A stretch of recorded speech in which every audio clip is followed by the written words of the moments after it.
Halloween. A beloved day in which people dress up in costumes, go to parties, and go trick-or-treating with friends and family. To me, Halloween is a celebration of fear.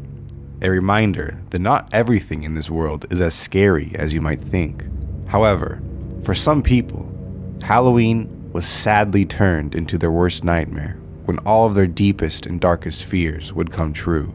In this video, we will take a look at a few of the most terrifying murders that occurred on Halloween.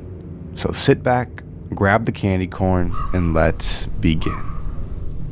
Richard Biegenwald. Like many of those who grow up to be killers, Richard Biegenwald had a childhood filled with vicious beatings and traumatizing events. Very early on, he also displayed psychotic behavior of his own. At the age of 5, he set his family home on fire. He then began drinking by the age of 8. And at 9, he was treated with electroshock therapy due to his psychotic behavior. And at age 11, he even attempted to set himself on fire. One of his presumable to be 5 murders occurred on Halloween night in 1981. 17-year-old Mariah Ciela of Brick, New Jersey had been out trick-or-treating deep into the late hours of the night. Shortly after midnight, a patrolman spotted her walking alone on Route 88 in the direction of her house. Around 10 minutes later, he turned back around to offer her a ride, but she was already gone. Her mutilated body was later found, chopped into 3 pieces and buried in the yard of Biegenwald's mother's house in Staten Island. The Candyman. Do you remember your parents warning you to not eat the trick-or-treat candy that looks like it had already been opened because it can consist of an unwanted and deadly ingredient? Well, as though it may be hard to believe that anyone would want to poison a child, this terrifying thought is based purely on true events and even inspired the likes of the urban legend that is recognized today as the Candyman. In 1974, a case in Deer Park, Texas involved a father who laced his son's pixie stick with cyanide with the intent to kill him so he can collect an insurance policy. The father, Ronald Clark O'Brien, had fallen terribly into debt, so he decided to look for an easy way out of his self-inflicted money hole by murdering his son. He purchased potassium cyanide and sprinkled it inside 5 pixie stick straws, stapling them all shut.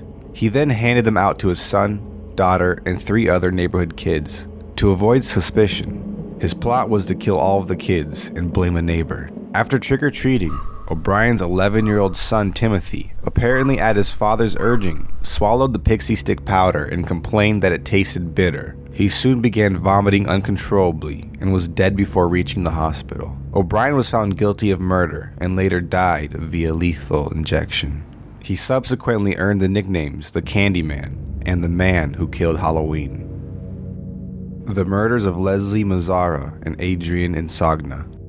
Late into the gloomy and dark Halloween evening in 2004, roommates Leslie Mazzara, Adriane Insogna, and Lauren Minza decided to go to bed after handing out candy. Minza was woken up at 1 a.m. by the sounds of panicked footsteps. Unaware of the situation, she ran in terror from the house and hid in the shadows of the backyard. She then looked up at the house and saw a mysterious person dressed in all black climb out of a window. When the coast was clear, she ran back upstairs and found both of her roommates shredded to pieces.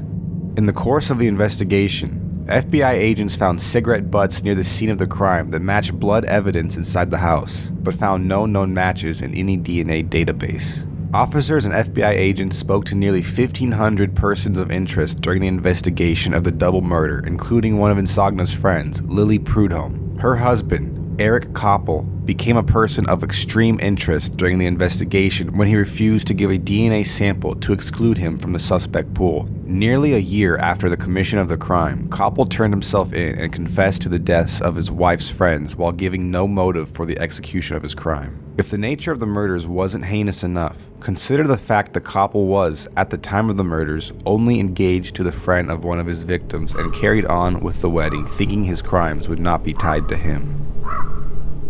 Well, alright folks, I'll conclude the video for today. If you like this video, then go ahead, leave a like and subscribe because I'll continue to make videos such as this every single week. My name is Weendawg, this is Weendawg TV, and as always, have a fun, spooky, and safe Halloween.